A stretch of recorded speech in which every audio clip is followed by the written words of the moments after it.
Hey, beautiful people. Happy holidays. I hope you're enjoying yours as much as we're enjoying ours. I don't have any qualms with saying happy holidays, and when somebody says it to me, I don't read a conspiracy into it.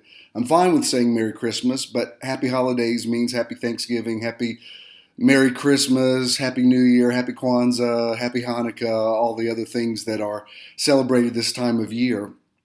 Um, a lot of traditional Christians seem to think there's a war on Christmas. I don't see it. Maybe I'm naive, but it looks to me like Christmas is taken over. We celebrate it earlier and earlier every year, and I was watching the lighting of the tree at Rockefeller Center the other night, and they lit it to "Joy to the World, the Lord has come." This morning, I watched The View, and was it The View? And Idina Menzel was on there that sings "Let It Go," and she was singing "Do You Hear What I Hear." Furthermore, Jesus never asked that his birthday be celebrated, and if he did, historians believe he was born the first week of April. We celebrated on December 25th because that was the winter solstice, and that's why you hear songs this time of year that really aren't about Jesus at all, like Winter Wonderland or Let It Snow or Frosty the Snowman, those sorts of things. The Catholic Church, if you know your history, basically took all of the pagan rituals and turned them into Christian rituals.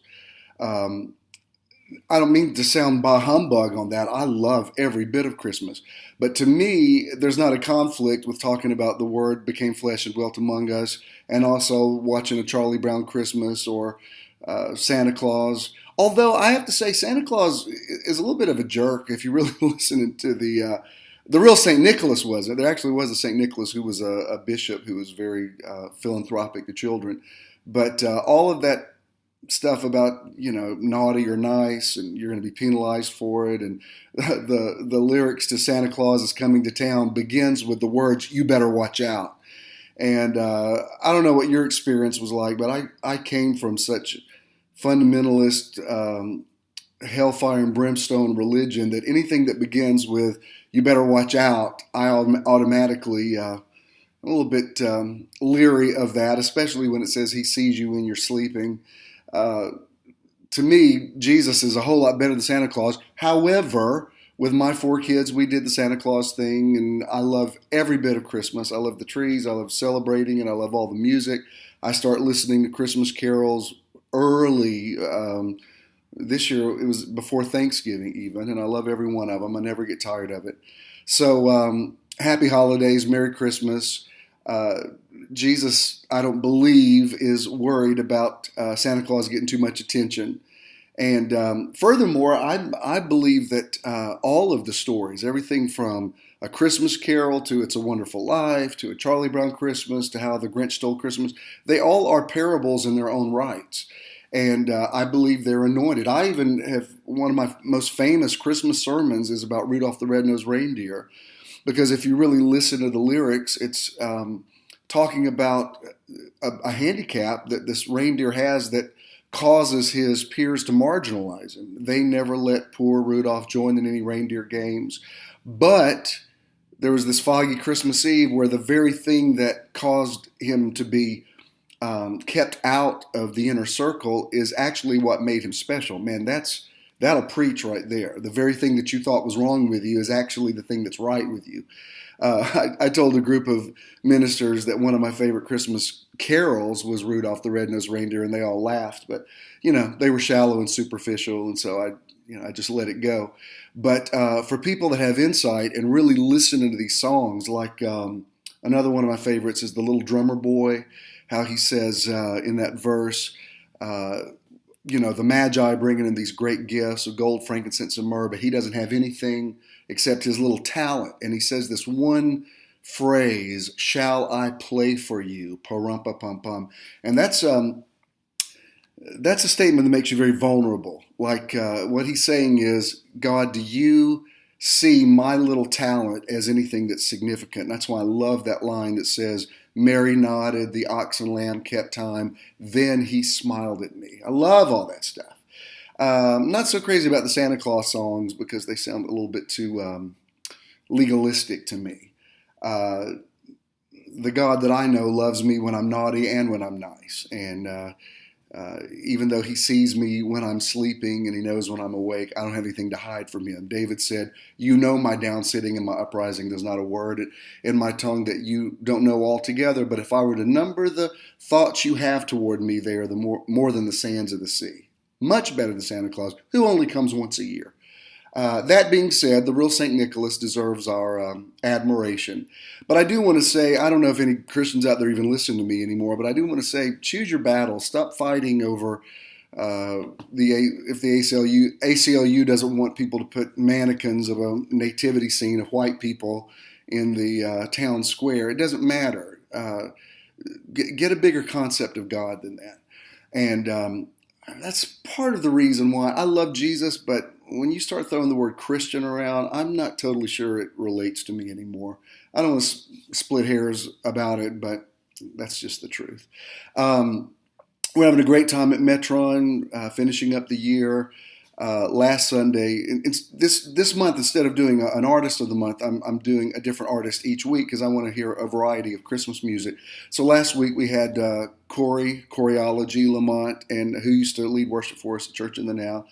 He's got a great Christmas album. If you get a chance to check it out, it's very cool. But he was there, and it just happened that Shonda Corelli and Paulette Washington were in the house, so I called them up to sing, and they're such good sports. I know they probably would like to just come and sit and observe and enjoy the service, but when there's that much talent in the room, I have to tap into it. And it was great. You can go to my YouTube page, Bish in the Now, and you can see that. This coming Sunday, we have somebody I've never met before, but we have a mutual friend. Her name's Chelsea Shag, and I'm sure she's going to be quite a departure from what we've had before. But that's one thing I love about Metron, that it's not a traditional church, so we can have lots of different types of music and different definitions of spirituality. So that should be very cool. Then on the 19th, which is a Friday night, we're having our Christmas candlelight service at Virginia Highland Church, and Greg Kennard is going to be there, and he's going to be doing some music for us, and we'll have candlelight, real candles. We're going to sing Christmas carols. Then we've got a banquet. If you'd like to be a part of that, it's very reasonable. You get a lot for the price of $25. So just go to our website, and you can still sign up for that. And then that following Sunday will be the 21st, the Sunday before Christmas, and the amazing Ted Wynn, who just got back from Dubai. He's going to be there, and he always brings it. And then the 28th, which will be the last Sunday of the month and the last Sunday of the year, Judah Benjamin Swilley, he's going to be there. And it's just going to be a great, great month. Very excited about Christmas. I have some other things to announce to you, but I'll wait till the next time.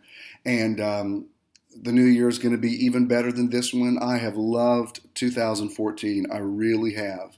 And a part of me hates to see it go because it's just been a beautiful, wonderful year. I love those of you that have stayed with me and made the transition to Metron, that you get it. You still hear my voice. Sometimes I look at some of the hand-wringing that goes on Facebook about people missing Church of the Now and what was there. And I think, well, that spirit's still very much alive and meeting every Sunday, and lots of happy people are still hearing my voice, and most of them are driving from Conyers and Covington, so I'm not sure what the problem is. And I believe that in the new year, a lot of people will sort of broaden their horizons. I believe I'm worth the drive, and I've never been more sure that I made a right decision, and never been happier in it. And those of you that really know my heart, really know me, not your image of me, but you really know me, you understand that. I don't know if I'll do another one of these before Christmas. I originally planned to do several of these a week, but the time gets away from you, and before you know it, your time's up for what you want to announce that week.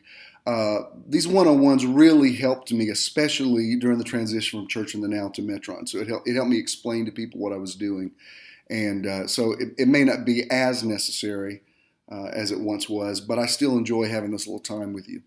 I hope to see many of you during the holidays. Even if you're not a part of Metron, come to our candlelight service. It's really going to be sweet, and organic, not a lot of production. I'm a little tired of production. I just like I like the basic Christmas stuff. There, I said it. Christmas. Merry Christmas and Happy New Year. I love you. Have a great day.